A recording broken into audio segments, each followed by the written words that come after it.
हाँ, good evening students. अब हम लोग ट्रिग्नोमेट्री के स्टैटिक टर्म में इस टाइप के क्वेश्चन को सॉल्व करेंगे।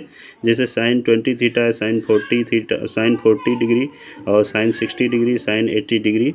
तो ये sine 20 degree, 40 degree, 60 degree, 80 degree, इस तरह के क्वेश्चन को सॉल्व करने का ट्रिक है कि आपको ये अगर फॉर्मेट मिलता है कि साइन आपका थीटा है sine 60 minus theta sine 60 plus theta का, ये फॉर्मेट अगर हो तो इसकी वैल्यू डायरेक्ट 1/4 साइन 3 थीटा के इक्वल हो जाती है। जैसे यहाँ साइन थीटा है, देखिए साइन 20 डिग्री है, ठीक है, थीटा की वैल्यू कितना है 20 डिग्री। यहाँ 40 है तो इसको हम लोग 60 माइनस 20 लिख सकते हैं, 40 को 60 माइनस 20, तो ये आपका फॉर्मेट मिल ही रहा है।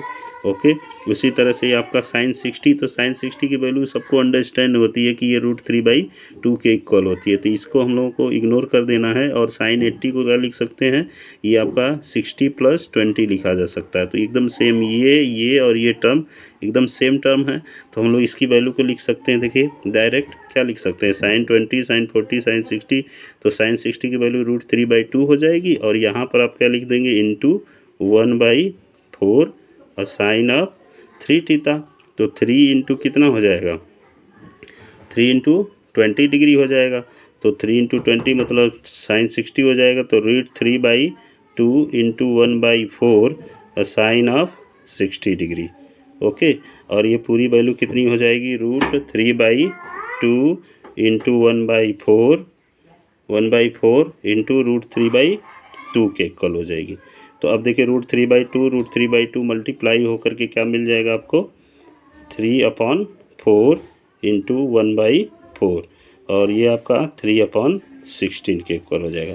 तो ये देखिए इसकी वैल्यू शॉर्ट ट्रिक में आप जान सकते हैं कि अगर इस फॉर्मेट में अगर ये मिलता है क्वेश्चन तो आपका 3/60 के इक्वल हो जाएगा। ओके, इसी तरह से आपको अगर हमारा जो सेकेंड टाइप है, अगर कॉस के फॉर्म में यही मिलता है, जैसे मान लीजिए यहाँ पर कॉस 10 डिग्री हो, फिर उसके बाद कॉस ऑफ 30 डिग्री हो, फिर कॉस ऑफ 50 डिग्री हो एंड कॉस ऑफ 70 डिग्री हो, ठीक है, कॉस ऑफ 70 डिग्री हो।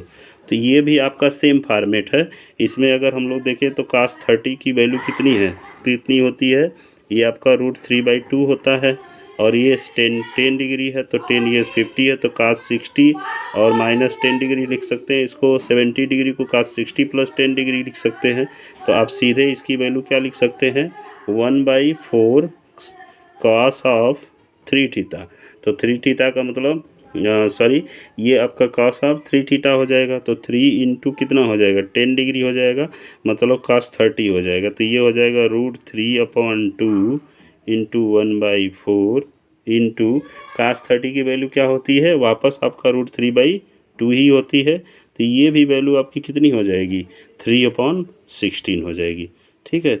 तो इस तरह से देखिए इस फॉर्मेट में आपको अगर कोई भी क्वेश्चन मिलता है तो आप इस शॉर्ट ट्रिक को अगर याद रखेंगे तो वो आराम से हो जाएगा। ओके।